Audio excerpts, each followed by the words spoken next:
Servus, grüß euch, der 3. Dezember und da haben wir unseren Bier-Adventskalender. Schauen wir heute mal in das 3. Türchen rein. Ich habe schon mal spekuliert, wie das ist. Und zwar ist das da herum. Bin ja gespannt, ob das was aus eurer Region dabei ist, aber ui, ja, ein bisschen mit Kraft. Ein bisschen mit Kraft. Und was haben wir da? Okay, her da. Ja, das schaut ja super aus. Eine Woltlerei. Schaut's her. Woltlerei, total witzig. Das Etikett ist richtig klasse. Also Woltlerei, bei uns sagt man Weitler, das sind die im Bayerischen Wald, die Bayern, was da leben. Die nennen sie Weitler vom Wald oder Weitler. Und jedes Dorf hat da im Bayerischen Wald seine eigene Brauerei gehabt und wenn die ins Nachbardorf sind oder ein paar Dörfer weiter, haben sie immer ein Bier dabei gehabt und haben sich das untereinander immer so austauscht. Und daher kommt der Begriff her, die Brauerei ist neu gegründet, schaut natürlich richtig toll aus, und hat sie den Namen Woltlerei genannt. Finde ich total spitze.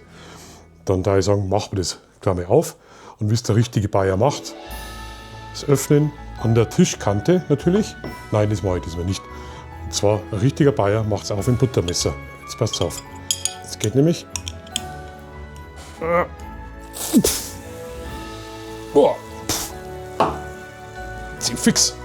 So, Mist. Also, Bayer macht es an dem Buttermesser auf. Wir machen jetzt das leckere Bier auf. Wie es ein richtiger Bayer aufmacht, ja, mit dem Flaschenöffner. Super. Schauen wir mal. Das ganze Bucherweizen 5,2% für dich aus dem Herzen des Bayerischen Waldes. Probieren wir es mal.